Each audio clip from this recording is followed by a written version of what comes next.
kind of passes these days, isn't it? Right? Yeah. Wrong stuff. Outgoing Secretary Kathleen Sebelius admitting now the administration made a big mistake with Obamacare on the rollout. In her first interview since the resignation last week, she's defending the law but said the healthcare.gov website should not have been launched when it was. There was a team in place with other people, outside experts coming in, kicking the tires, regular reports, regular dashboards on the tech side. But clearly the estimate that it was ready to go October 1st was just flat out wrong. And there's more from that. Marsha Blackburn is the Tennessee Congresswoman, and she's with me now. How are you? Good morning to you. Good morning. I don't know, what did you hear from that exit interview? What'd you take away from it? My takeaway from that was I wish she had told us the truth when she was in front of us, because we would ask her if they were working on a timeline and if they were going to be ready. She continued to say yes. And, you know, about a year ago, you and I talked about my legislation that would have delayed all things Obamacare for 1 year because there was an uneasiness and an uncertainty that we were getting from them, and we didn't think it was ready to go, and it turned out we were right. Well, do you know if she was asked, or did she say that she went to the president and said, we've got to delay this thing, it's not ready for prime time? We asked about that, and she never said that she had gone with a request for a delay. But in the exit interview that we're referring to now from over the weekend, do we even know?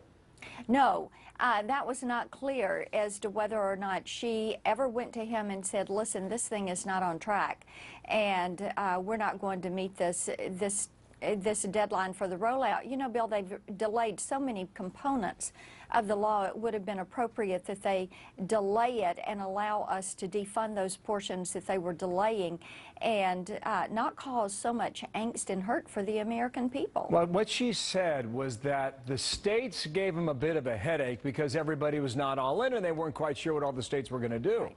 Well, can you imagine if all the states were in on October 1? I mean, imagine what their web traffic would have been like then. I guess this is the point we're moving to. Is Obamacare any better today with Kathleen Sebelius not in charge? Yes or no?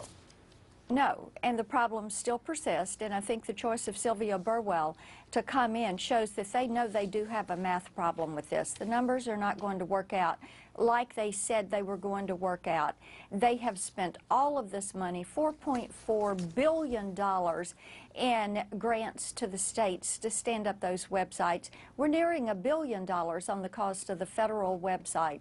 It did not work, and now the enrollees, what if we only have 3 million people that didn't have health insurance before that have enrolled? Look at what we've done to eviscerate the U.S. health insurance industry for maybe a new 3 million people that that previously did not have health insurance. I mean, this is just such a debacle, and it is time that we begin to unravel this. What are you going to do about it? I think the thing to do about it is to begin to take it apart, which is what we're doing, and replace it with reforms that are going to work, that put the patient at the center of the healthcare system and allow individuals to make their choices. There were some things that needed to be addressed and fixed, absolutely. But you don't want to do it with government control. You want to do it with patient-centered free market control where individuals are in charge, not the federal government. But none of that happens, right, until President Obama finishes his second term. Do you see concessions anywhere on that until then? I think we're going to begin to see some brick by brick pulling apart because of the number of delays. And you can look at the things that they have delayed, the ways they have pulled back on it, the components that they're looking to do. Just think of it like this. So the deductibles are so high right now. What if we went in and we expanded health savings accounts, which Obamacare wanted to eliminate?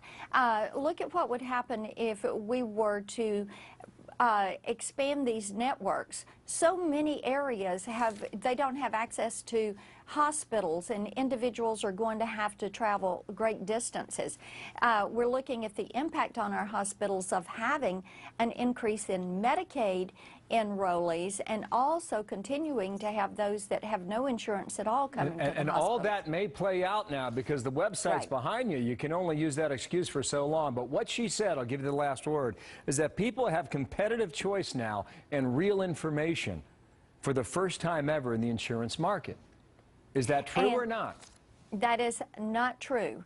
People right now have access to information that has been tweaked by the government on approved plans that the federal government wants you, the individual, to have a choice of having.